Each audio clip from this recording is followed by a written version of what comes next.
Ibu-ibu, mau lihat pelitnya ibu? Coba kalau dia beli sayur. Hobi memang dia nawar. Kalau dia ke pasar, beda 1000, dia kelilingi tuh pasar. Beda 1000 tuh dia kelilingi. Bu, halo ibu. Bu, kalau ibu belanja di Trans Studio, Trans Mall, atau Alfamidi, Alfamart, tawar apa tidak? Tidak. Tawar apa tidak? Coba kau tawar, dibilang ke orang gila. Lalu pedagang kasihan yang sesama kita pribumi, datang naik sepeda motor, kadang kala sepeda, dia datang, dia sudah panggil kita, ya Bu Haji, Bu Haji makin cantik aja, masih nawar. Apa namanya kalau bukan pelit? Sudah enaknya itu, berapa Mas? 10.000 Bu Haji, 11.000 ya. Mantap. Kalau kan ibu-ibu yang suka nawar, kalau bapak-bapak kan tidak suka nawar ya. Ini ibu-ibu tuh suka betul nawar. Bu, ibu mau nggak suaminya diambil orang? Mau? Silahkan pelit. Orang pelit itu tidak ada yang suka. Bahkan orang pelit sekalipun tidak suka sama orang pelit. Benar Pak. Begitu jeleknya itu sifat pelit, tidak ada yang suka. Coba saya tanya, bapak-bapak senang tetangga dermawan atau pelit? Ibu-ibu senang suami yang pelit atau dermawan? Senang mantu yang pelit atau dermawan? Teman-teman yang pelit atau dermawan? Dermawan, tidak ada orang suka orang pelit. Bahkan orang pelit pun tidak suka sama semuanya pelit. Jangan kau ke rumahnya, pelit dia itu, padahal dia juga pelit. Begitu jeleknya itu sifat pelit. Demi Allah, tidak ada orang bangkrut gara-gara sedekah.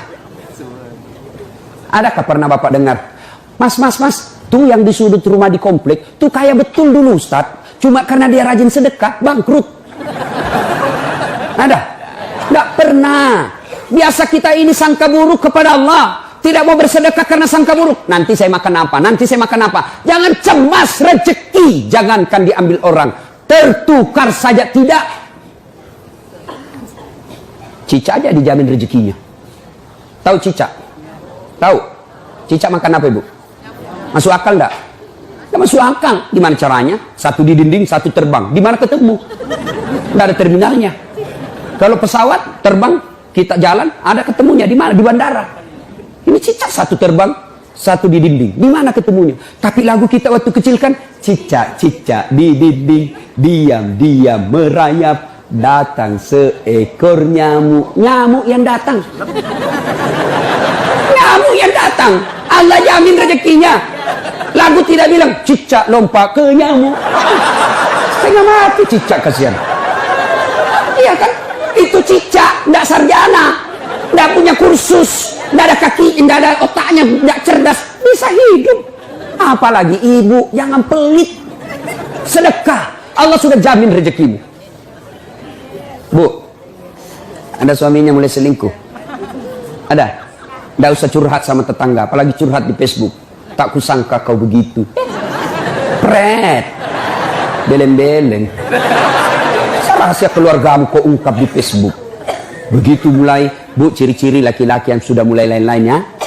Kalau yang selama ini tidak pernah pakai sisir keluar, tiba-tiba rapi. Tidak pernah pakai parfum, tiba-tiba beli parfum malaikat subuh. Nah, yang tadinya keluar rumah tidak pernah pakai setrikaan, langsung rapi.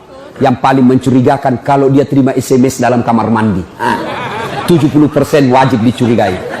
Nah, kalau sudah begitu ibu tidak usah curhat sama tetangga, lebih curhat kepada Allah.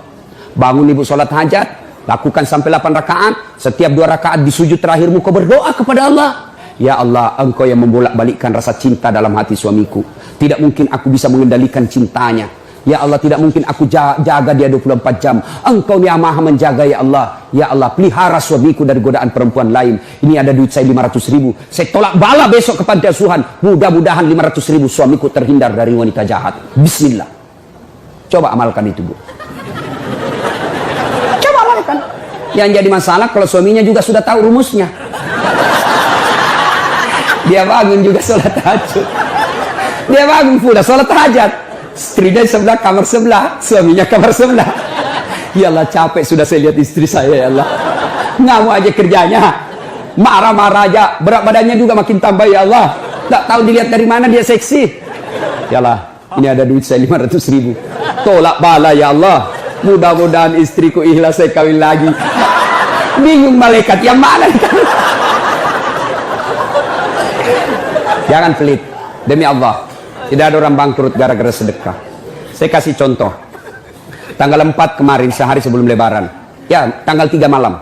Ada anak-anak usia 19 tahun. Bapaknya Flores, mamanya Toraja, Kristen. Karena sering dengar ceramah saya di YouTube, akhirnya dia memutuskan diri masuk Islam. Desember kemarin. 19 tahun. Tanggal 3 malam, dia DM ke saya di Instagram. Ustaz, saya ini dicerita cara mualafnya. Kemudian besok sudah mau lebaran, saya belum punya baju baru Ustaz. Saya lihat Ustaz ini bagus-bagus bajunya. Di mana belinya Ustaz? Saya bilang sebenarnya baju saya tidak dibeli, bikin sendiri. Tapi yang lebih sebenarnya lagi, bukan baju yang bagus, saya yang gagal. Ya, sudahlah. Saya butuh baju lebaran. Saya bilang, kau datanglah ke rumah saya. Saya sediakan, kau pilih bajuku yang kau suka. Dia pakai tongkat, turun dari taksi. Wih, kasihan saya. Kenapa kakimu, Dek? Ternyata diamputasi kakinya. Dia singgah sholat asar, ditabrak mobil. Saya bilang, berat betul hidupnya ini anak. Diusir dari orang tuanya, Pak. Diusir, sekarang tinggal di masjid. Tidak disetujui, hanya dia sendiri masuk Islam. Diusir.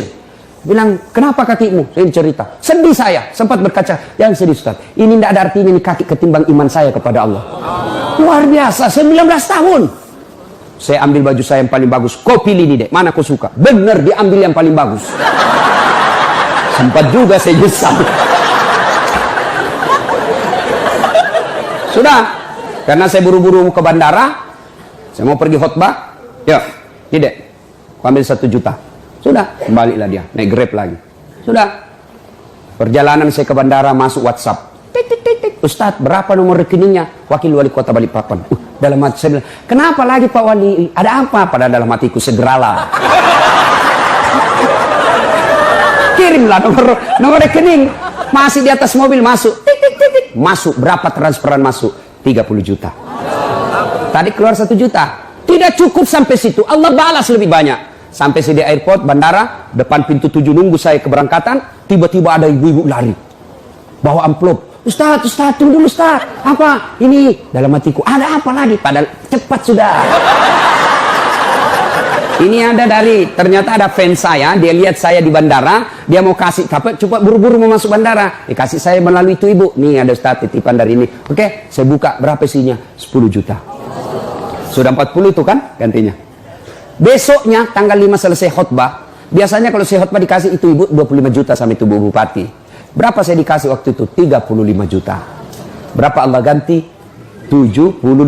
Keluarkan 1 juta, Allah ganti 75 juta. Kenapa ibu miskin? Karena ibu malas bersedekah. Selalu berkeyakinan saya miskin. Maka Allah, ana indasanni abdibi. Saya tergantung sangkanya hambaku. Kalau kau sangka tidak mampu, maka kau kasih tidak mampu. Sedekah ibu. Allah tidak lihat 1 jutanya. Allah tidak lihat 100 ribunya. Yang Allah mau nilai, kamu sedekah enggak 1 hari ini. Jangan pernah lewatkan maghrib tanpa sedekah di hari itu. Coba amalkan.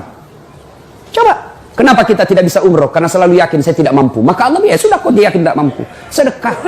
Pulang ini kau sedekah sama tetanggamu. Cari orang miskin. Cari janda-janda tua. Tak usah janda muda. Banyak yang bisa selamatkan.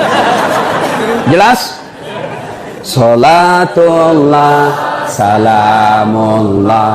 Ala toha rasulillah. Salatullah, salamullah. Ala yasin habibillah. Nah, sudah banyak sebenarnya penyakit hati, tapi waktu yang terbatas.